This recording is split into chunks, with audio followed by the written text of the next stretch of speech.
Baba, tunajua siri ya utajiri wako, kae kwa kutulia. Usijifanye mdomo mkubwa kama pelege. Msanii? Mimi ananihusu. Usanii uko kwa wazazi wake. Usanii uko mimi ananilisha. Kwa kazi gani? Mbona kipindi kile kipaji akati kinaona tatizo kwetu Mbagala. Ulikwisha Mwanaalamu wewe.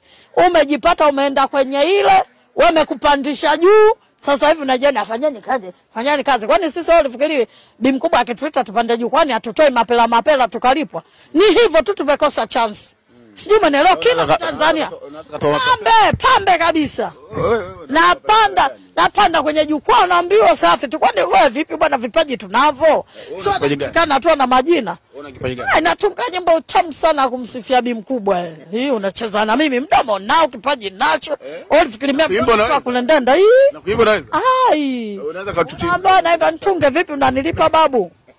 Tutakode. Yote alokuwa karibu na rais hapa atasema mimi na nyimbo nzuri ya kumtungia Bi Mkubwa wangu. Sio shida zake, lakini wewe Diamond tuache. Watu tuna njaa zetu. Wengine tumesoma mpaka vitabu vimetupiga kichwani.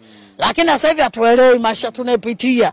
Kila tukitafuta mikazi mara hivi, mara inaenda hivi, ukutane na mabosi wanakuambia mara kidogo ni batue. Haya, kweli jamani. Sasa wewe tulia, wewe uwezi ukajua watu wanaso kiasi gani, watu wanapambana.